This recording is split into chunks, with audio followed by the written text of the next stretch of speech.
Lucy was an old woman who lived at the edge of the village. Her small cottage, surrounded by a garden of herbs and flowers, was a common sight for the villagers.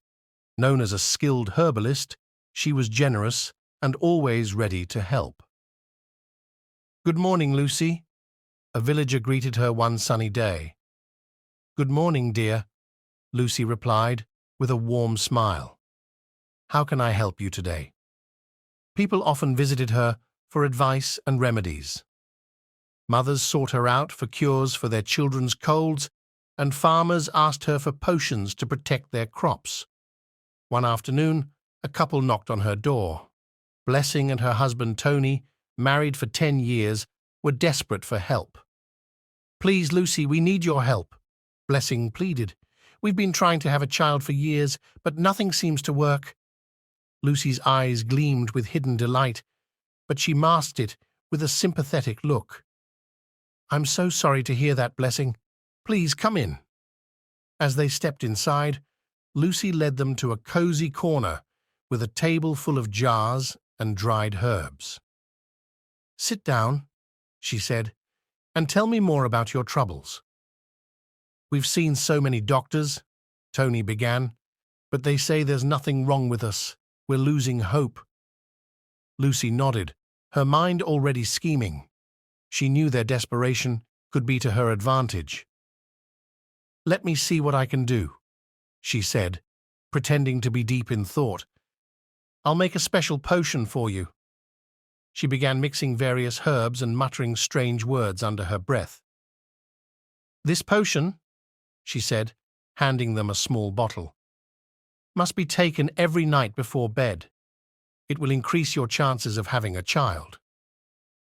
"Thank you, Lucy," Blessing said, her eyes filling with hope.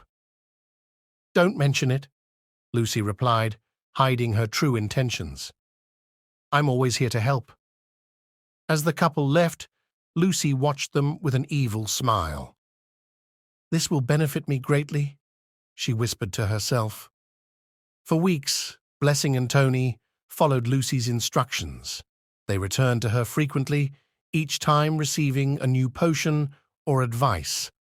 But little did they know, Lucy's potions were bewitching them, keeping them under her control. After some time, Blessing discovered she was expectant.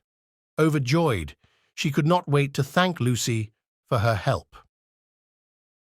The following day, she asked her husband Tony to accompany her to Lucy's cottage.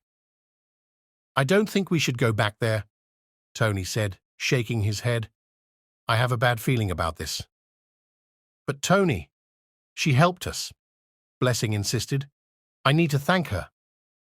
Reluctantly, Tony agreed, and they made their way to Lucy's home. Upon hearing the news, Lucy's face lit up with excitement. "Oh, Blessing, that's wonderful," Lucy exclaimed. "I'm so happy for you both."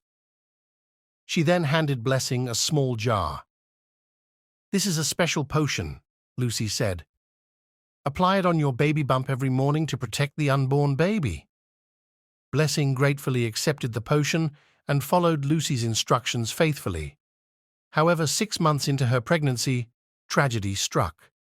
Blessing lost her baby.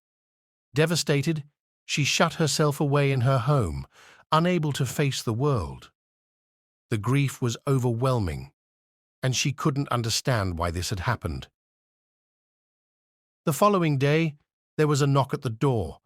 Wiping her tears, Blessing opened it to find Lucy standing there, holding a basket of fruits.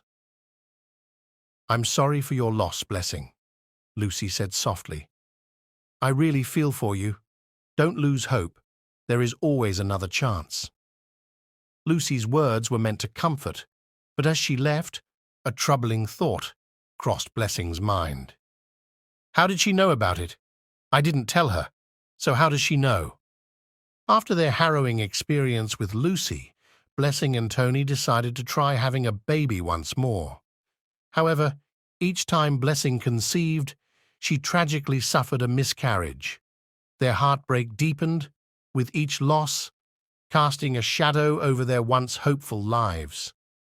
The story of their repeated miscarriages spread through the village, and soon other villagers began to share their own troubling encounters with Lucy.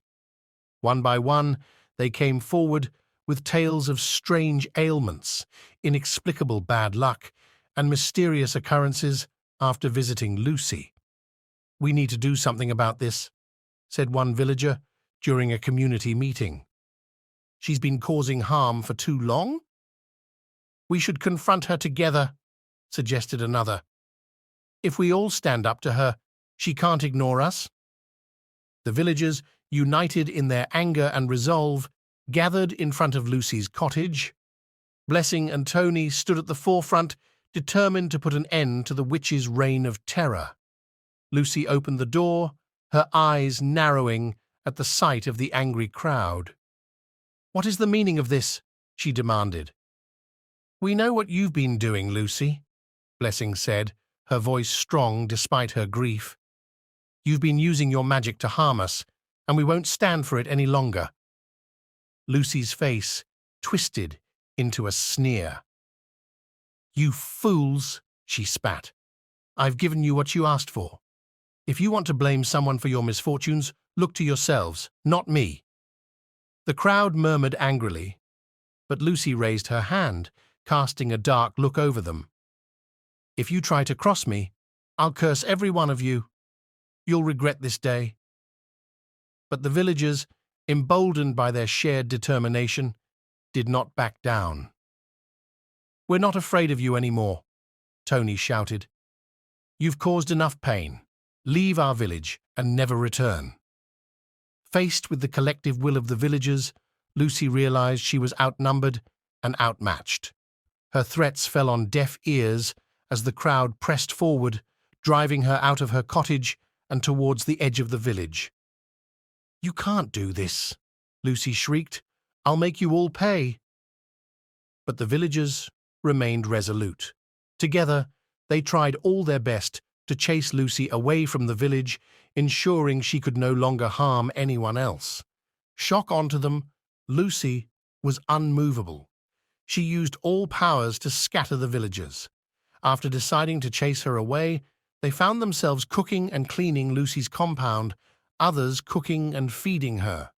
They were now getting tired, so they stopped and had to live with her.